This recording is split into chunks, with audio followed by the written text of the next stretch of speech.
Welcome to the e-commerce podcast with me, your host, Matt Edmondson. The e-commerce podcast is all about helping you deliver e-commerce wow. And to help us do just that, I am chatting with my very special guest today, Tomar Hen from Mobco Media, about how to join the creator economy. But before we jump into this fascinating conversation, let me suggest a few other e-commerce podcast episodes to listen to that I think you will also enjoy. Try Katie White's conversation with me about content strategy and why it is my new BFF. And also have a look at Lauren Schwartz, Creative That Drives the Click-Through. You can find both of these as well as our entire archive of episodes on our website for free at ecommercepodcast.net. Now, shout out to today's show sponsor, eCommerce Cohort. eCommerce Cohort is all about helping you deliver e-commerce wow to your customers. I don't know if you've ever done an online course. I've done a lot of them, but I've spent a small fortune, if I'm honest with you, on online courses over the years, some of which I've completed, some of which I haven't. But ask me, what I've done as a result of those online courses. Sometimes I've just sat there and learned and not really done a whole great deal. Online courses are great, but I find they're a bit overwhelming and I don't always get the most out of them. Well, Cohort's different. It's a lightweight membership group with guided monthly sprints. That's right, every month some new stuff comes out, which cycles through all the key areas of e-commerce. And this is brilliant because it's not like an online learning thing where you've got 11 hours worth of instruction. No. There's no overwhelm. It's lightweight and it's practical. It's designed to help you get to work on your business. So whether you're just starting out in e-commerce or like me, you've been around a fair few years, as they say, a well-established e-commercer, then I encourage you to definitely check out ecommercecohort.com. That's ecommercecohort.com.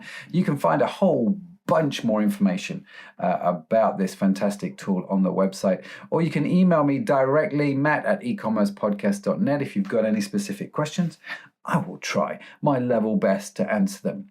Now, without further ado, here is my conversation with Tomar. Tomar Hen is a digital marketing expert with over a decade of experience. He founded the first mobile marketing school in Israel, created the first Israeli mobile marketing summit, and has spearheaded notable campaigns with leading Fortune 500 brands. He is the man. Now, backed by expertise and a growing portfolio, Tomar was recognized as one of Forbes' 30 promising entrepreneurs under 30. So slightly envious of the fact he was in Forbes and slightly envious that he's still under 30. So that said, he's the right dude to talk to because in this episode, we're going to chat about how you can join the creator economy and start making money doing what you love. Now, if you are like me, you probably have lots of interests and passions that actually you could easily turn into a career and would love to do so, but it can be difficult to know where to start or how to make money doing what you love. Now, whether you're an artist, a musician, a writer, or just have some great ideas, stay tuned for this conversation with Tomar because he is the expert just for you. Yes, he is. Tomar, welcome to the podcast. Great to have you here. How are you doing? Thank you so much, Matt. It's great being here. That was quite an intro, so thank you for that. Yeah, something we all now have to live up to. No. Whereabouts in the world are you dialing in from, sir? Right now, I'm in Tel Aviv, and I spend my time in between LA, Tel Aviv, Austin, and anywhere that I pretty much desire. And that's part of that was part of my goal as an entrepreneur, just living wherever I want to live. Well, I mean, that's awesome in the sense that you get to travel all over the place. And did you always have that as something that you wanted to do, or is that something that's kind of formed in the last few years of life, as it were? Yeah, that's a great question. I've always loved travel. I've always been an entrepreneur ever since I can remember, and I always loved travel. I always, I traveled with my parents, and I was waiting for our summer holidays or just traveling all around the world. And growing as an entrepreneur, I just wanted to do this more often. I never thought that I would be as free to actually live a few months here, a few months there, and just going with with the wind, just deciding where I want to spend the next few months. Uh, Also growing my business on that same location or the same city, going to meetups, events, conferences, just building sort of a community in cities Hmm. that I travel to. It's not just about sightseeing or eating in local restaurants. It's all about building a community, knowing the local entrepreneurs, the local businesses, and that's part of the passion that I have. It's not just about going on a vacation because I feel that I don't have to. I've built my routine or my life in a way that I don't have to go on a vacation and just unplug for a few months just to reset or recover. I could Hmm. recover on that same day, just work for an hour, or I could recover for a week or a month.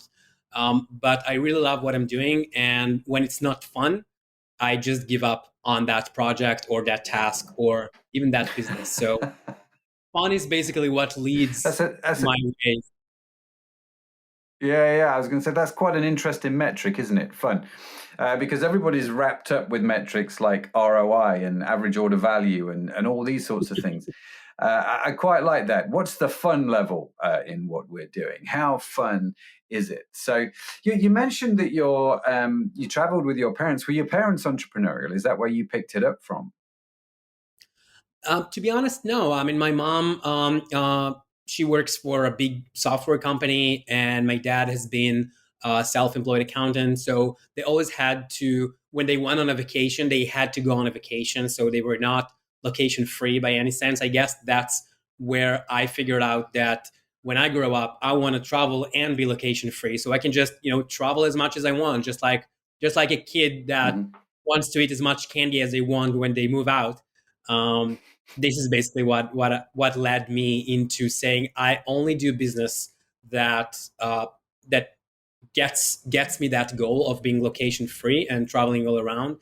I still don't have kids, so I guess that's easier, and that might change when I have my own family. But for now, I'm just seizing the moment. Yeah, well, do it, do it, do it, do it. It's funny actually because my kids, I have three kids, and my kids are two of them this year are going to be in university, and one of them is sort of 15, 16.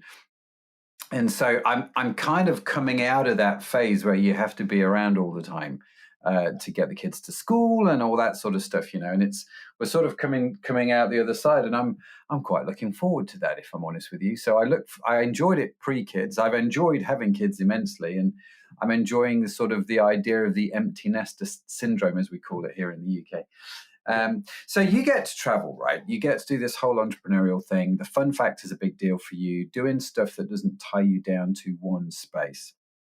Um, it sounds very 4 hour work weeky, the kind of Tim Ferriss kind of idea in that book. Have you ever read that book? Is this where the idea sort of came from, or was this something that you've kind of figured out along the way? Yeah, that's a great point. So, 4 Hour Workweek was one of the first books that I ever read. I think it was don't get me. I think it was like 10 years ago. No, more than 10 years ago, like 15 years ago, probably. Hmm. And I think that it's not that I got the idea from the book, but I love the book so much because I could really resonate with what Tim Ferriss has put together with what I believe in and what I wanted Hmm. as a kid. Even as a 13-year-old kid, this is what I wanted. And I think that the 4 Hour Workweek is kind of the newer version of Rich Dad Poor Dad. But I think that um, today you have a new version of the 4 Hour work week where Mm. you could see all of your work as non-work, or what I like to call effortless effort. So I don't think that you should divide between your work and again your fun, I think that you could really combine that together. And people tend to think that they should work in whatever that makes them money up until the point where it allows them to do whatever is fun for them or exciting for them. But I think that if you flip that around and you do the thing that is fun for you and that Mhm. excites you, you will make money. So you don't have to get all the way in trying to make as much money as possible and then go out and figuring out, you know what, I think that chapter on the 4 hour work is called filling the void. So you don't have to wait and try to fill the void, but you can say, hey, what do I want to fill my life with? Mhm. And nowadays you can create a business around any interest, any hobby, anything that excites you. You can just go on TikTok and create a huge business around it, and you have so many evidence for it. So I think that's kind of the newer version of the 4 hour work week concept. Yeah, it's interesting, isn't it? Because now, for the first time that I can remember, and I'm talking, I've got a few years of memory here. For the first time that I can remember now, kids are coming out of school with a very definite plan of being some kind of content creator. Like that's a career choice now. Which I mean, when I was at school, nothing like that ever existed unless you wanted to write books, in which case you went to academia. But it seems to be now a very real career path, a very real career choice that people take. Is I want to get into this whole content creation type thing. And it fascinates me. In some respects, I'm doing it. We do this podcast. It's a form of content creation. We do, we have our own online course or cohort, as we're going to be calling it, instead of the. And so there are these things which we do, which are years ago we just no, it never entered to anyone's sort of consciousness that this was actually a possibility, that I could create some kind of content that people would be willing to buy. And yeah, so you're right. I mean, kids coming out of school now going, I'm just going to be, make my money out of TikTok. And all their parents are sitting there going, how, no, how does that work, right? Yeah, even Siri wasn't sure. But it's kind of like, how does that work? How does that even compute? So it's a really interesting shift, isn't it? That this has now become a sort of a bigger and bigger deal. And so, is this where you do part of your journey? Is in what we call now the content economy? This sort of is this where you run part of your business? Right. That's a really good point. And when I analyze this backwards, when you think about it, kids always wanted to express themselves and become the famous actors, singers. They wanted, girls wanted to be Beyonce, or you wanted to be that famous guy you saw Hmm. on MTV before you had even before you had Instagram and Facebook. And you basically want a lot of kids wanted that.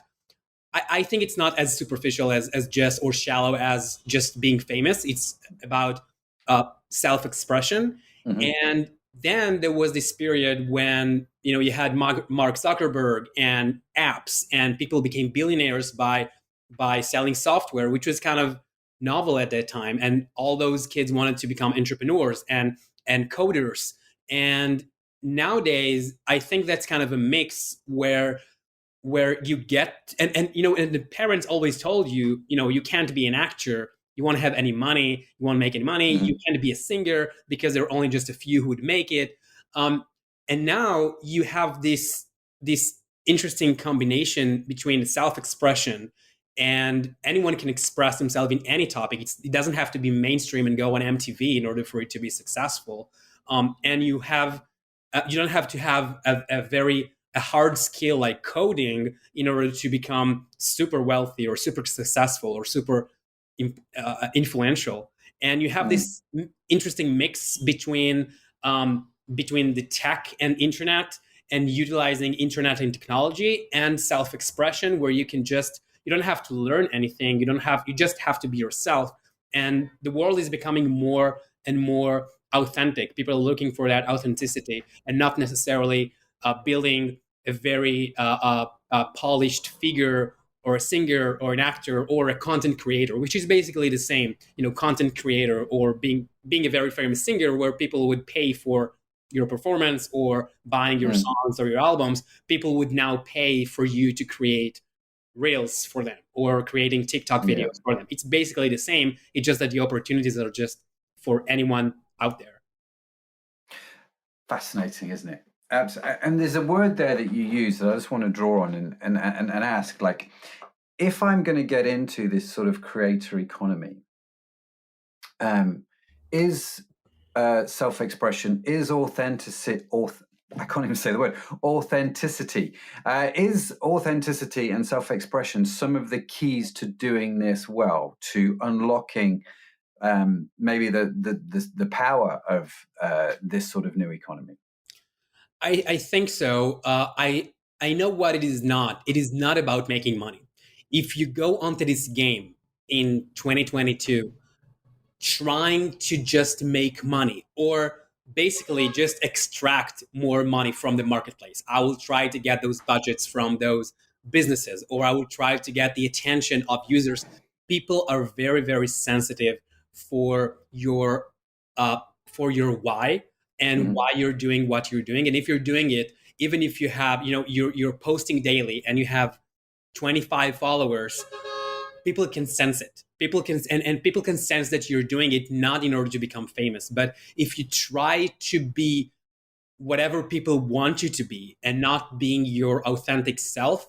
I know this Mm. could be, it could sound very spiritual, but at the end of the day, you can see the data and you can see that the more successful people out there, they were just being themselves. And Yeah. if you do that, it comes down to being consistent. Because if you try to create content in order to force an outcome, in order to get the followers, and it's it takes time. It takes time and effort.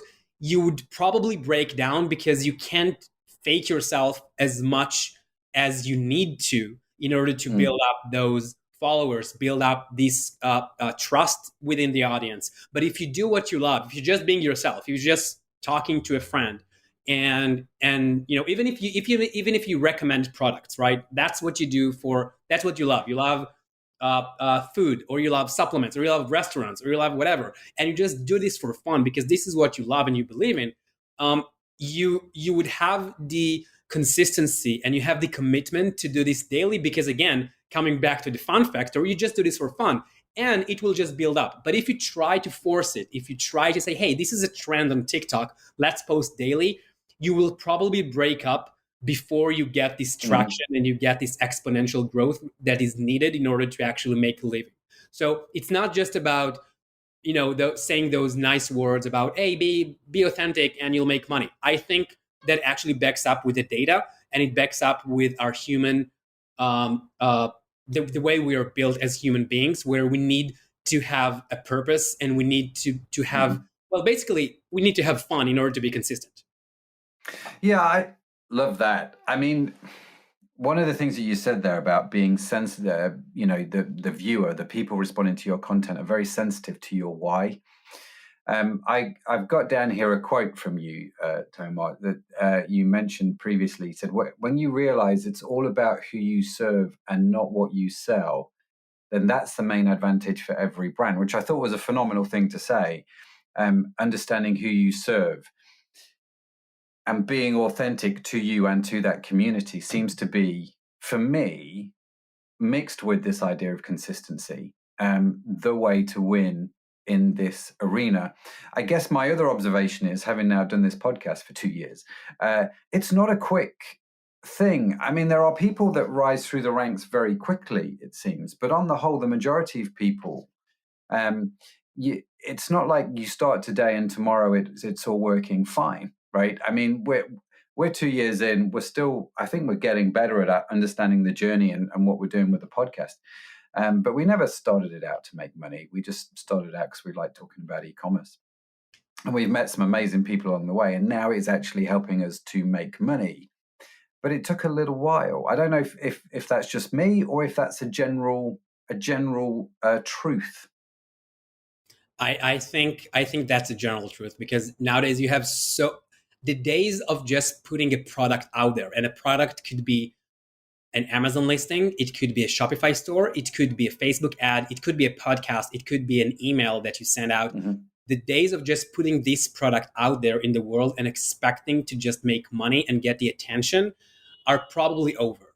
Mm. Um, so you have a lot of competition, even if the upcoming platforms like TikTok, where you have comparably you have less competition, but you still have that competition of the attention, of the budgets, of the uh, of the audience being resonating with whatever you have to say or sell. So you have to be mindful and know that it would take time either way. It would take Mm. time whether you do whatever you want to do, and it would take time if you want to do whatever you think people want you to do. So if you can keep up with creating content every day or every week for months or years, um, you will probably win. Because if you could resonate with even 50 people who would listen to your podcast or read your posts, but it Mm. would be very, very, it would speak directly to their hearts. It would speak directly to whatever they want to feel, and they believe you and they believe in your why. That is way more powerful than having 5,000 people, randomly seeing your video on the TikTok algorithm because you knew how to hack the the last hack of how to hack the Instagram or the TikTok algorithm, Mm. because those people will follow you, they believe you, they will send this to your friend, they will think about it after they watch your video or your content or listen to your podcast, and then they would also buy your product. Mm. But people sometimes try to just sell a product. They try to get to the end of it. They think that if they learn the different components of the Amazon algorithms, they will build a successful brand. But there is a huge difference between selling a product and building a brand. And Yeah. when I say this, I don't just mean physical products. I think that it has huge difference between putting a very viral video on TikTok or building a brand on TikTok or a podcast or whatever it is. Because a Yeah. brand is someone or something that you choose to go after. You choose to buy because they believe in what you believe in. Hmm. You know the reason, you know that they serve you, and basically, if you can get to a point where that where that person feels and believes that you are the only person or the only brand to help them with their journey, that's where you win a customer or a fan for life. That's what I believe in. Yeah, I know. So true, and it's a fascinating one, isn't it? Because I mean, this applies, like you say, for selling hard products, physical products, digital products, whatever it is. The basic premises, and I get asked all the time. One of the big questions is, why would I set up an e-commerce website? I can't compete with Amazon, right? It's that, how do I compete with Amazon? And Amazon is great at being a commodity-based website. You go on there, you search it, you find it, you buy it. I don't really know who I bought it from. I've just gone and bought this product. But more and more, the consumer is going, no, hang on a minute. I want to know a little bit more about this product. I want to know where it's come from. I want to know why you've made it. Do you know what I mean? Like clothing, we are moving away from fast fashion to people buying more sustainable clothing. You see these trends which are occurring. You can't do that on Amazon. And so the way I think you compete with Amazon is you create a brand voice and you tell that story and you connect with the customer in a way that Amazon can't and never could do, because they're a big supermarket. They just sell commodities, whereas you're selling something you're invested in, right? You care deeply about these products and how they're going to help people. And I think that's the way you win, right? Against people like Amazon. So I'm loving this. I'm loving this whole, you've got to develop, again, that being sensitive to your why, your purpose, why you're here, and telling that story super, super well. I mean, is incredible. So let's talk a little bit more about the creator economy. And yeah, I mean, you've mentioned TikTok, you've mentioned Instagram, but what are some of the ways that we maybe should be thinking about this creator economy? What does it encompass? What does it involve, beyond just TikTok and Instagram? Yeah, that's a great question and a topic that I love talking about. So there according to the data, there are about 50 million content creator with a certain threshold, and only about 4 of them uh, said that they're able to make a living out of the content that they make, and for different reasons. Some of them we actually mentioned here on our conversation. And today, the most common way for creators to monetize their content is uh, collaborating with another brand, or getting sponsorships from other brands, or having some affiliate deals with other brands and promote them. But Mhm. I think that nowadays, and we we go into a recession, a lot of creators say that they feel too dependent on those brands. They feel that they are bind to the regulations those brands put up on them, what they can say, what they can't say, how they can Mhm. present the product. And eventually there is this conflict between they need to serve the brand, but they also need to make money, and they also need to serve their audience and be authentic to themselves, as of what we just said. So I think that although it's pretty easy to hook up with another brand, or just get X amount of dollars, or a percentage of a sale with another brand, I think if a creator really wants to level up their game, both personally, financially, professionally, is to build their own brand. And I know how to build consumer brands. So it could be any type of brand. It could be a digital product brand. It could be a physical product brand. But creators who are starting to build, and we see this more and more in the creator economy, where creators say, "Hey, I don't want to work for that brand. I want to say whatever I want to say, and my content is my product, and I could attach a physical product to my content and my audience, and share whatever I believe in, not just through my content, but also through physical product." It could be a makeup brand, it could be a supplement brand, it could be a food brand, it could be a car organizer, it could be all sorts of brands that relate to the audience that you serve, not necessarily just your following, but the person. Again, coming back to that person who follows you, who is your biggest fan. What can you produce to him? What can you bring to the world that would serve them as a person? That would probably be way more successful by all means than any brand that you could collaborate with, just because you can get as specific to saying whatever it is that you specifically want to say and you want to bring to the world. And as a creator, you have you have a very specific voice, and this is the reason why you get so many views than your competitors. Then you get the attention of other followers. Once you find that voice and you realize who is that person, why they are special, and why they follow you, what they believe in, what's the journey that they go with, it's very easy to build a physical product brand around that person. And because you already have the attention and you have the credibility, it would be pretty easy for you. Well, I would say it's pretty simple. It's not always easy to build a physical product brand around that person. So I'm really fascinated by all those creators at different stages, where they said, I don't want to work for those bigger brands. I don't want to promote something that I don't believe in. They do state a very bold statement and decision, where they know they might give up some immediate income, but for the sake of being truly independent with the messaging that they convey to their audience, the amount of money they can make, and the products that they want to promote on their channels.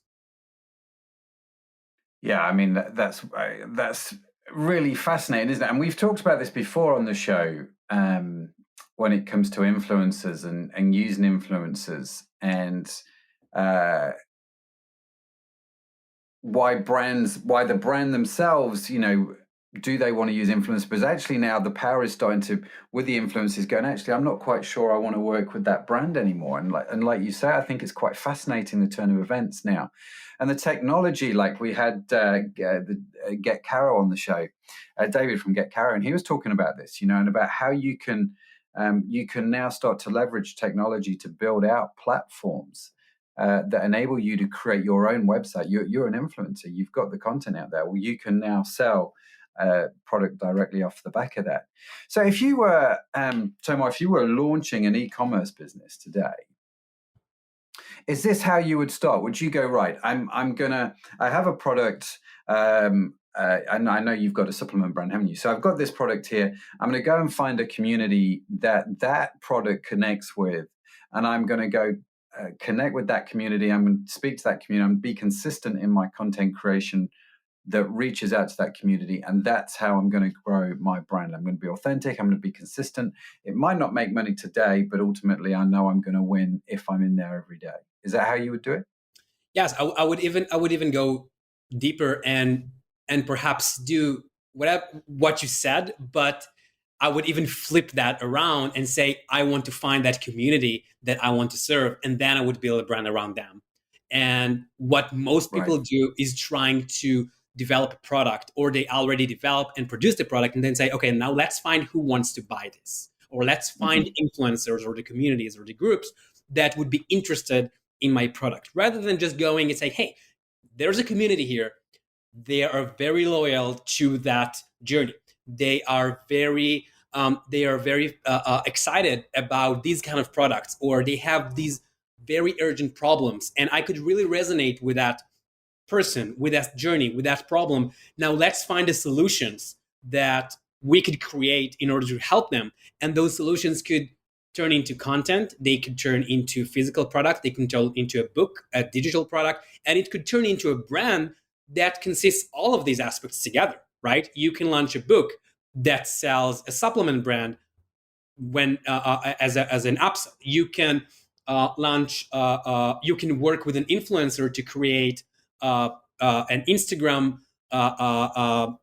content that would serve that audience and that would promote your food brand.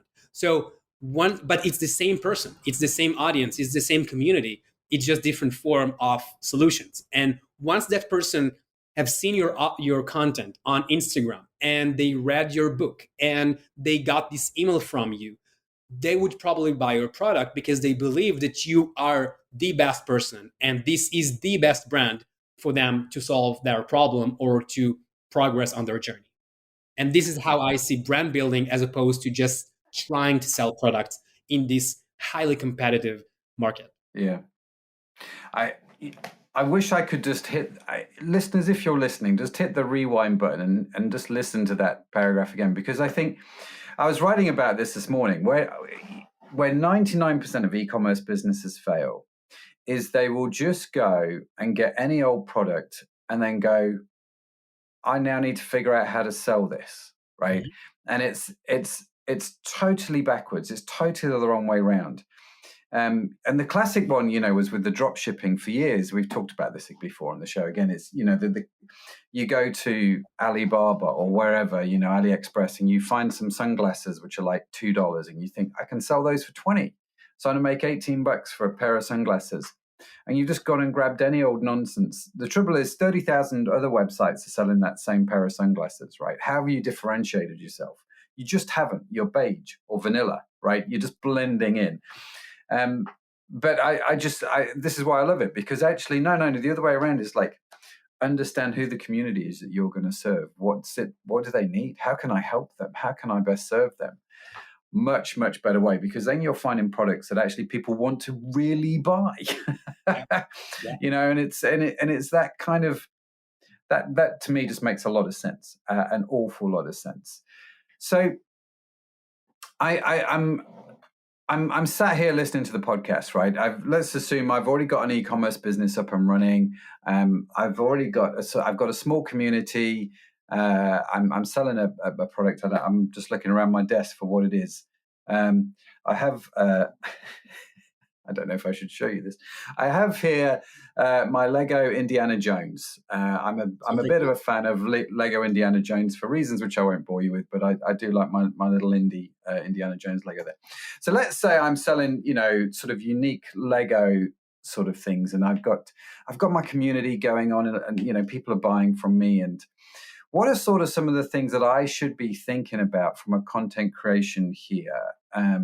That's going to help me from an e-commerce point of view. Right. Yeah, that's a great case study.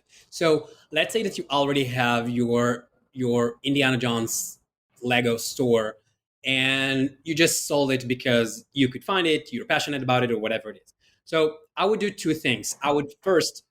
The first step that I would do is I would find out who are your best customers and I would speak to them. I would have Mhm. phone calls with them. I would send questionnaires. I would come to their house, whatever you can do to find out who is that person. And by saying who is that person, sometimes brand owners or store owners mistake by saying, okay, my audience is a 20 to 55-year-old male from the United States, right? That's not a person. That's Yeah, not a sorry, I'm laughing because I'm agreeing with you. Sorry, that's the no, I intent. mean, Yeah. that's really not a person. And you don't Mhm. have someone who is between 20 to 55. You have a person at a certain age with certain interests and certain reasons. That's the main thing. And that's the main thing that you need to find out. What is the reason they're buying your products? Because Mm. there is a reason they are buying this product. It's not just because, it's not random choices. There's a reason why they wanted to exchange or hard-earned dollars for that product from you specifically. And you need to find out why is that. Once you find out why they buy your product and what problem does it solve for them, or how does it improve their life, this is where the next step would be is to find out where they hang out, what content do they consume, what TV shows do they watch, what podcasts do they listen to, what Instagram pages do they follow, and what communities do they hang out, right? If you have a product, a fitness product, and you realize that your best customers, the ones that always buy your product, are CrossFit trainers, right? You can find out where do they hang out. Do they hang out at their Mhm. CrossFit gyms? Do they hang out in those 3 groups on Facebook? And go to these communities and find out how you can better serve people who are like them, people who are from that same profile or the same persona as your audience, and talk about why you do what you do. Talk about why your product is the best product for these people. And you have this data. If you have this data because you already interviewed your best customers, the ones that always come back and buy again and again and again. They don't buy because your product costs $5 less than the cheapest one on Amazon. Otherwise, only the cheapest product on Amazon or in the internet would sell. But that's not Mm. the case. There's a reason why people buy a certain item, even if it's a higher price. So, or even if it's not the first result on the Amazon search result, right? So, once you know this information and you get to understand it, just go in these communities, go talk to these creators, go talk to these influencers or those community leaders, and find out how you can serve them and the community that they manage. If you don't have your own community, but if you want to build your own community, that's also something that you can do by understanding how you can serve them. So, for example, if they bought your product because they want to spend more quality time with their children, find out how else you could help them spend more quality time with their children, regardless of your product. Just because, you know, we all know that people don't buy um, your product, they buy what your product makes them feel.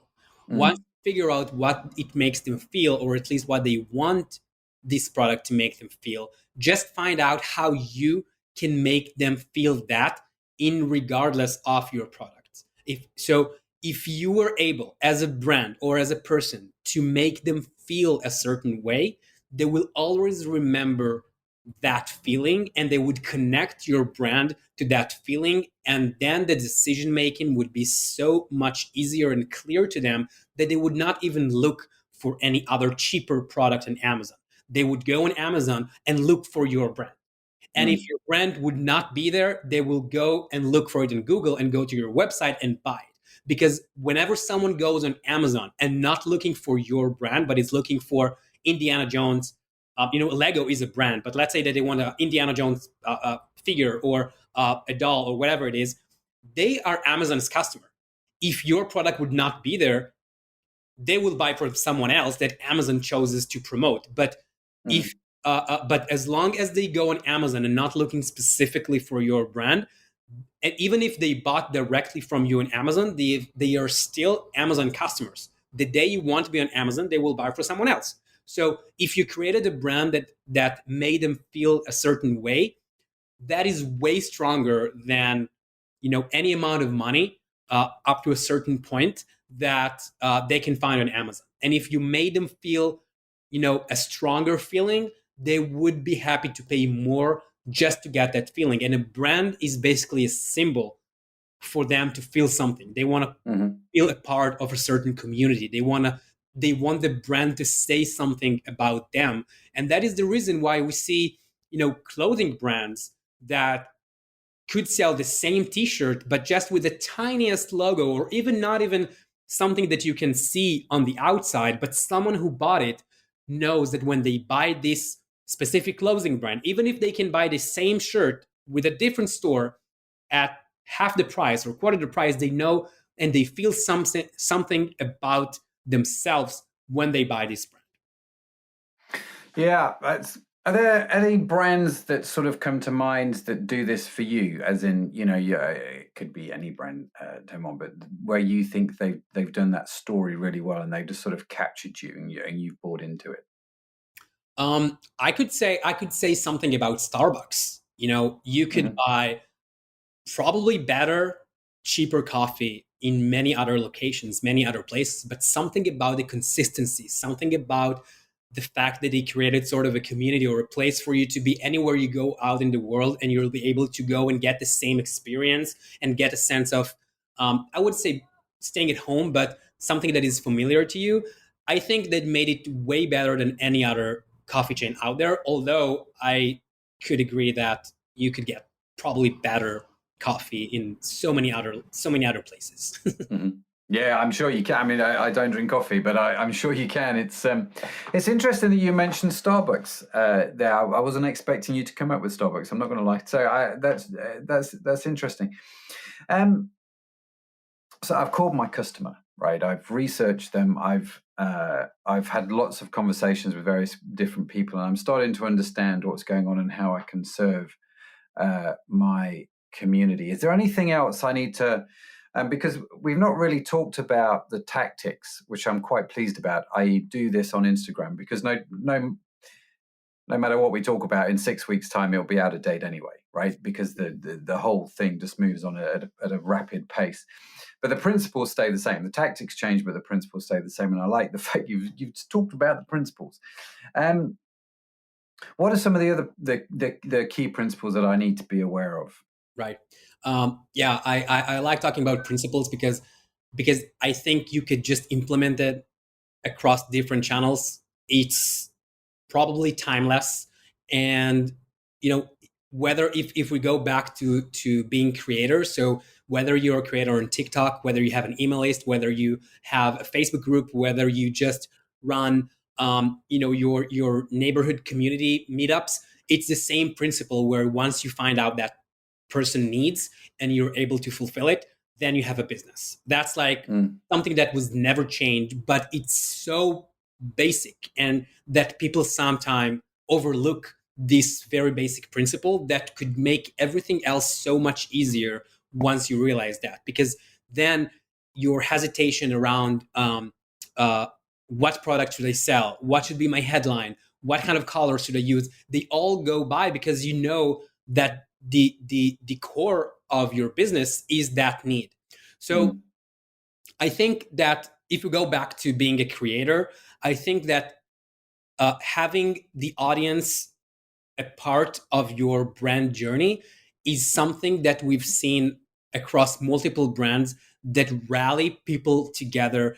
And instead of you just launching a brand saying, hey, I've just worked on it for 7 months and here is my makeup brand, please buy this now, they have no idea why you created this brand. It just seemed like very transactional content or a very transactional relationship.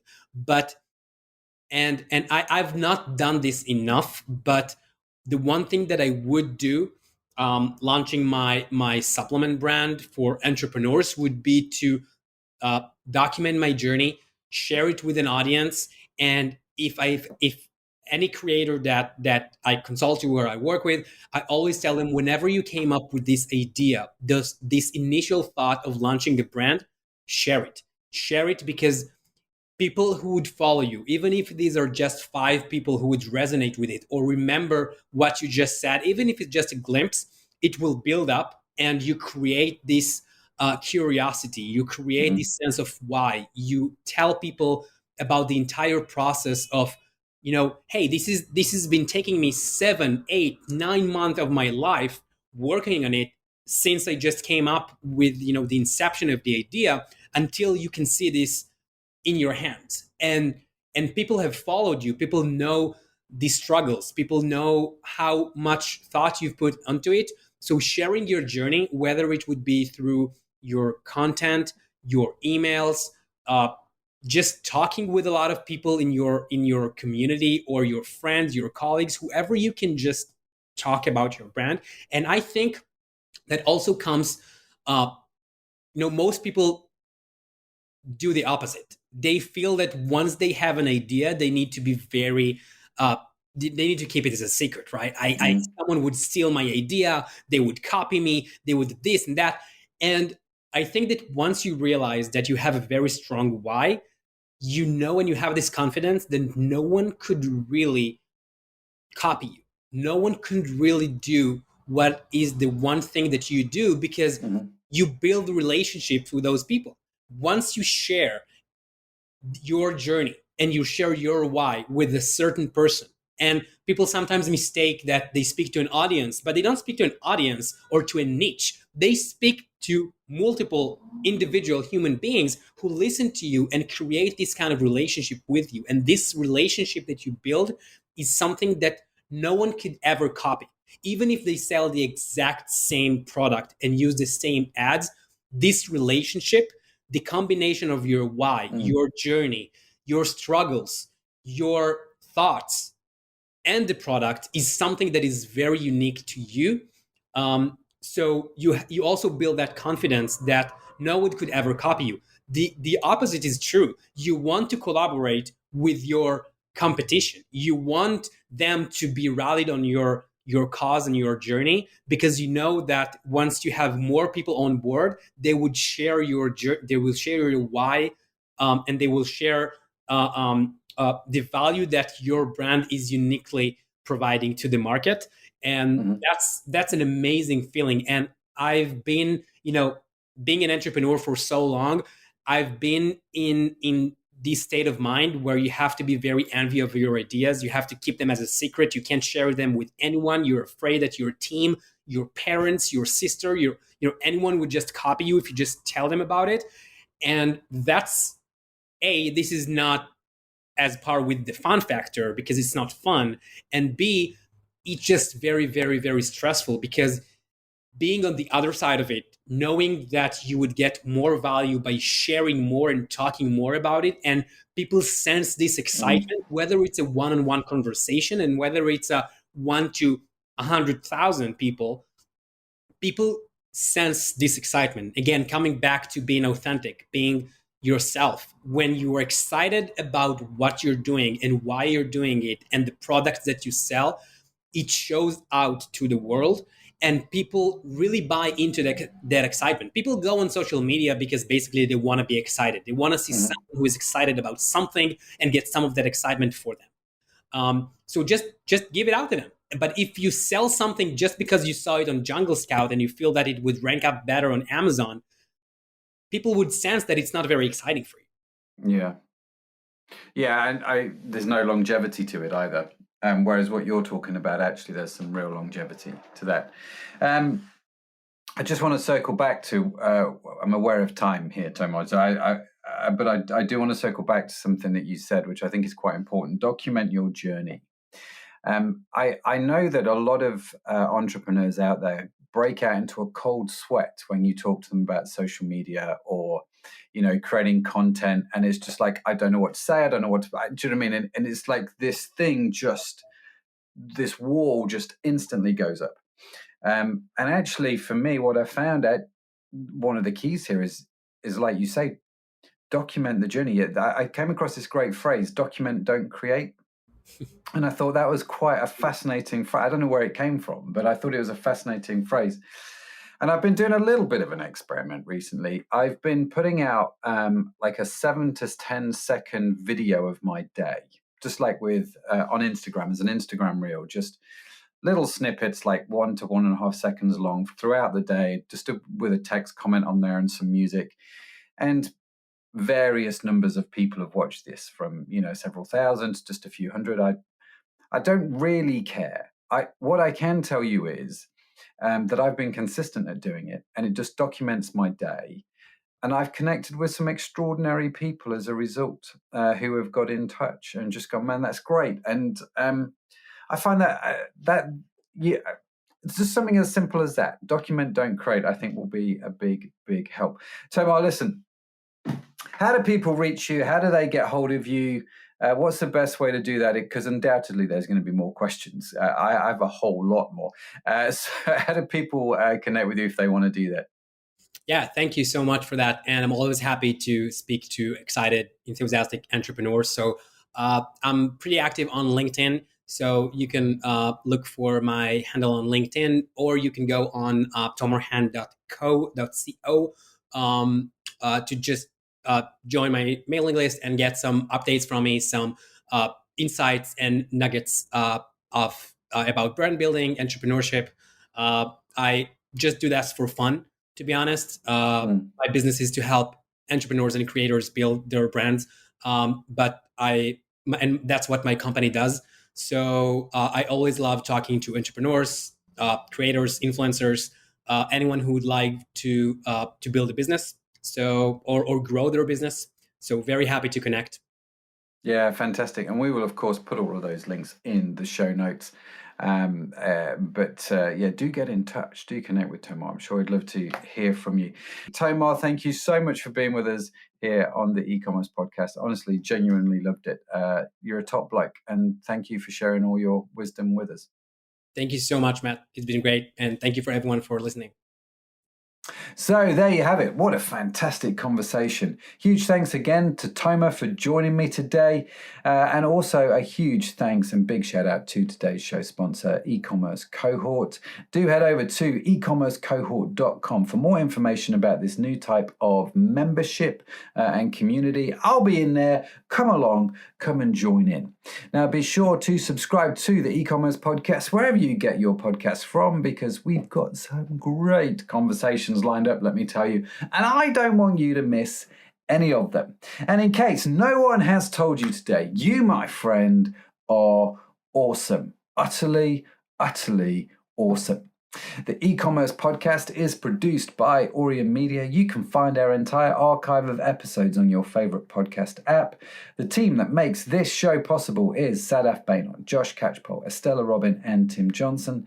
Our theme song is written by me and my fantastic son, Josh Edmondson. And if you would like to read the transcript or show notes, head over to our website, ecommercepodcast.net, where you can also sign up for our newsletter. So that's it from me. Thank you so much for joining me. Have a fantastic week. I will see you next time. Bye for now.